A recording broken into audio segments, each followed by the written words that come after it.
Hello friends, welcome back to my channel. আমি আফরিনা হালদার। সবাই কেমন আছেন? আমি তো খুব ভালো আছি, আশা করছি আপনারা খুব ভালো আছেন। দেশের বাইরের ভিতরে যেখান দিয়ে দেখছেন প্লিজ একটা ছোট্ট লাইক দিয়ে দেখা শুরু করবেন। সাবস্ক্রাইব করে না থাকলে প্লিজ সাবস্ক্রাইব করে দেবেন, আর পাশে থাকা বেল বাটনটা অবশ্যই প্রেস করে দেবেন, যাতে যখন কোনো নতুন ভিডিও ছাড়বো তখনই আপনার মোবাইলে নোটিফিকেশন যাবে, আপনি আমার সময় মতো ভিডিও দেখে নেবেন। তো দেখতে পাচ্ছেন আজকে রান্না হচ্ছে কুমড়া আলু দিয়ে গরুর মাংসের রেসিপি। তো দেখতে পাচ্ছি একদম ড্রাই কষা করেছি, দেখতে যেমন লাগছে খেতেও তেমন সুন্দর হয়েছে। তো চলুন কীভাবে রান্না করতে প্লিজ লাইক দিয়ে কন্টিনিউ করুন, অবশ্যই ফুল ওয়াচ করবেন। গরম গরম রুটির সঙ্গে ভাতের সঙ্গে জাস্ট জমে যাবে। তো চলুন প্লিজ লাইক দিয়ে কন্টিনিউ।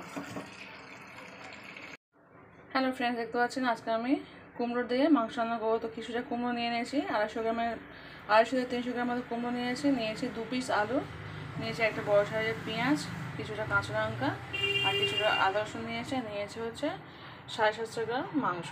তো চলুন 750 গ্রাম মাংস দিয়ে আমি আজকে কুমড়ো দিয়ে মাংস রান্না করবো। তো কীভাবে করছে, গরুর মাংস নিয়েছি, গরুর মাংস দিয়ে কুমড়ো দিয়ে কষা করবো। কীভাবে কষে দেখুন প্লিজ লাইক দিয়ে কন্টিনিউ করবেন, অবশ্যই ফুল ওয়াচ করবেন। তো চলুন প্রথমে আমি আদা রসুনটাকে কাঁচা জিরে মরিচ শুকনো লঙ্কা দিয়ে একটু পেস্ট করে নিই। হ্যালো ফ্রেন্ড, দেখতে পাচ্ছেন তো আমি হামানদিস্তের মধ্যে নিয়ে নিয়েছি এলাচ লবঙ্গ দারচিনি শুকনো লঙ্কা জিরে মরিচ আদা রসুন সব নিয়ে ভালো করে চলুন এটাকে পেস্ট করে আনি। হ্যালো ফ্রেন্ডস, দেখতে পাচ্ছেন তো মোটামুটি আমার পেস্ট করা হয়ে গেছে। তো চলুন রান্নাটা বসিয়ে দেবা। তো চলুন গ্যাস একটা কড়া বসিয়ে দিয়েছি, দিয়ে গ্যাসটাকে আমি জ্বালিয়ে দিচ্ছি। এবার দিয়ে দেবো সর্ষের তেল, অবশ্যই সর্ষের তেলে রান্না করবেন, আমি তো সর্ষের তেলে রান্না করি।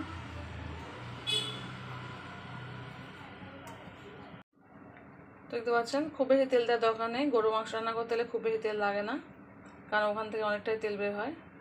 তো চলুন তেলটা গরম হয়ে গেলে আমি দিয়ে দিচ্ছি একটা বড় সাইজের পেঁয়াজ, কুচানো পেঁয়াজ।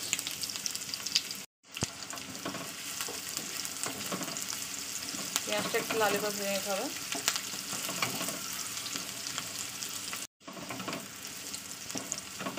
পেঁয়াজটা একটু লালচে করে নিতে হবে।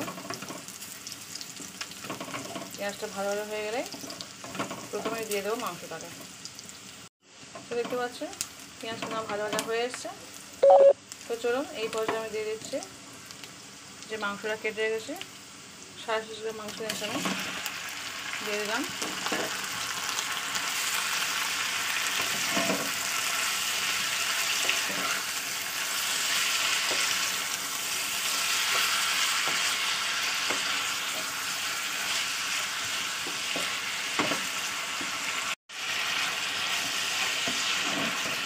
মাংসটা ভালো করে কড়াতে তেলের সঙ্গে ভাজতে হবে। তো দেখতে পাচ্ছেন 2 মিনিট ধরে আমি একটু কষিয়ে নিয়েছি। চলুন এবার দিয়ে দেবো লবণ হলুদ, দিয়ে দিচ্ছি 1.5 চামচ লবণ নিয়েছি, 1.5 চামচ হলুদ নিয়েছি, একবার দিয়ে দিলাম, আর দেবো না, এতে কোনো লবণ হলুদ আর দেবো না। এটা আমি 1 মিনিট ধরে কষাবো। চলুন 1 মিনিট পর ফিরে আসছে। দেখতে পাচ্ছেন ফিরে এসছে পুরো 1 মিনিট পরে। চলুন দিয়ে দেবো এবার আদা রসুন পেস্ট,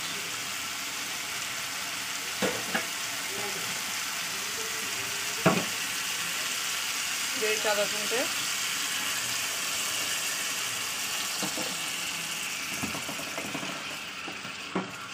দিয়ে ভালো করে কষিয়ে নেব। চলুন 5 মিনিট ধরে কষাবো, ফিরে আসবো পুরো 5 মিনিট পরে। একটু জল দিয়ে দেবো, হামানদিস্তা ধুয়ে অল্প করে জল দিয়ে দিচ্ছি। চলুন এবার ভালোভাবে কষিয়ে নেবো, ফিরে আসছে পুরো 5 মিনিট পরে। তো দেখতে পাচ্ছেন হামানদিস্তা জল দিয়ে দিলাম, আরও 1 গ্লাস আমি জল দিয়ে দিচ্ছি মাংসটা সিদ্ধ হওয়ার জন্য, দিয়ে দিলাম জল। তো চলুন এবার আমি চাপা দিয়ে দিচ্ছি, চাপা দেওয়ার পরে ফিরে আসবো পুরো 20 মিনিট পরে। 20 মিনিটের মধ্যে মাংস সিদ্ধ হয়ে যাবে। ঢাকা চাপা দিয়ে দিলাম, ফিরে আসছে পুরো 20 মিনিট পরে। হ্যালো ফ্রেন্ডস, দেখতে পাচ্ছেন চলে আসছি পুরো 20 মিনিট পরে। তো পুরো 20 মিনিট পরে চলে আসলাম, দেখতে পাচ্ছেন তো মাংসটা অনেকটাই সিদ্ধ হয়ে গেছে 20 মিনিটের মধ্যে, আর জলটা অনেকটাই কমে গেছে, আর মাংস থেকে কিছু জল বেরও হয়েছে। তো চলুন এই জলের মধ্যে মাংসের মধ্যে এবার আর জল দেবো না, এই মাংসের মধ্যে আমি কুমড়ো আলু যেটা কেটেছি সেটাকে দিয়ে দেবো। ফোড়ন দিয়ে দিয়ে এবার ভালো করে আমি এটা কষাবো। সমস্ত মশলা যেহেতু দেওয়া হয়েই আছে, তাই আর কোনো মশলা দিতে হবে না, শুধু ভালো করে এটা আমি কষিয়ে নেবো। চলুন 5 মিনিট ধরে এটা আমি কষাবো ভালো করে। যেহেতু কাঁচা আলু আর কুমড়ো দিয়েছি, এটা ভেজে দিলেও ভালো লাগে, কিন্তু আমি একটু অন্যভাবে রান্না করছি, সেটাই আপনার সঙ্গে আমি শেয়ার করছি। এই মাংস সিদ্ধ হবে প্লাস আলু কুমড়োও সিদ্ধ হবে। তো চলুন আমি ফিরে আসছি। যেহেতু আমার হাতে একটা ক্যামেরা থাকে আর এক হাতে নাড়া তো খুব অসুবিধা হয়, সেই কারণে ক্যামেরা অফ করে আমি নাড়বো। তো চলুন আমি ফিরে আসছি পুরো 5 মিনিট পরে, ভালো করে কষিয়ে নিই।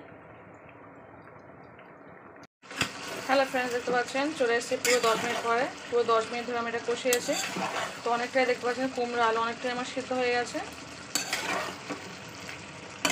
আর জলটা অনেকটা শুকিয়ে এসছে। তো পুরো 10 মিনিট ধরে আমি কষলাম জিনিসটাকে। যেহেতু আমি আলু আর কুমড়োটাকে ভাজিয়ে নিই তেলের উপরে, তাই ভালো করে কষিয়ে নিয়েছি।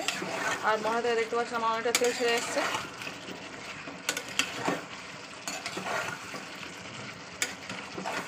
চলুন এবার এরপর দিয়ে দেবো আমি যে কিছু কাঁচা লঙ্কা নিয়েছি, আমি কাঁচা লঙ্কাটা ছড়িয়ে দেবো। আমি গোটাই দিয়েছি যেহেতু আমার বাচ্চা খাবে। আর দিয়ে দিয়েছি একটু শাহি গরম মশলা, একটু গরম মশলা গুঁড়ো দিয়ে দিলাম, দিয়ে আবার একটু আমি কষিয়ে নেবো। আমি যেভাবে রান্না করছি একবার প্লিজ রান্না করে দেখবেন, খুবই খেতে ভালো লাগে। গরম গরম রুটির সঙ্গে, ভাতের সঙ্গে, ফ্রাইড রাইস, যা খুশির সঙ্গে খুবই ভালো লাগে খেতে।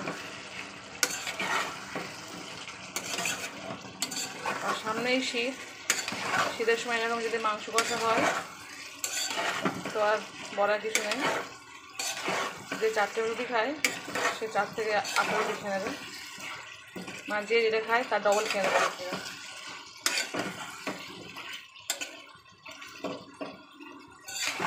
একদমই মাখো মাখো তরকারি হবে। তো চলুন এবার আমি দিয়ে দেবো অল্প করে জল, খুব অল্প জল দেবো, বেশি জল দেবো না, যেহেতু একদমই মাখো মাখো হবে এটা। চলুন এবার ভালোভাবে নাড়াচাড়া করে নিয়ে চাপা দিয়ে দেবো। ফিরে আসবো পুরো 10 মিনিট পরে। 10 মিনিটের মধ্যে আমার রান্না পুরো কমপ্লিট। চলুন আসছে, এবার চাপা দিয়ে দেবো। চলুন চাপা দিয়েছি, ফিরে আসছি পুরো 10 মিনিট পরে। হ্যালো ফ্রেন্ডস, দেখতে পাচ্ছেন ফিরে আসছি পুরো 10 মিনিট পরে। দেখতে পাচ্ছেন কুমড়োগুলো একদমই কিন্তু গলে গেছে আর কত সুন্দর রেসিপিটা হয়ে গেছে। গরম গরম ভাতের সঙ্গে রুটির সঙ্গে জাস্ট ওয়াও লাগবে। আর কি দারুণ একটা ফ্লেভার বের হচ্ছে, কী বলবো। আমার তো জিভ দিয়ে জল চলে আসছে। তো চলুন রেসিপিটা আমি এখানেই শেষ করে দিলাম। সবাই ভালো থাকবেন, সবাই সুস্থ থাকবেন, সবাই পরিবারকে বেশি বেশি সময় দেবেন আর নিজে ভালো থাকবেন, আপনারা একটু ভালো রাখার চেষ্টা করবেন। তো আজকে রেসিপিটা কেমন হয়েছে অবশ্যই কিন্তু কমেন্ট করে বলবেন। আর যদি ভালো লাগে প্লিজ আত্মীয় স্বজন বন্ধু বান্ধবদের শেয়ার করে দেবেন। তো আজকে এই পর্যন্ত, যাই আবার পর থেকে নতুন করে রেসিপি ফিরে আসবো। তো টাটা, বাই, আল্লাহ হাফিজ।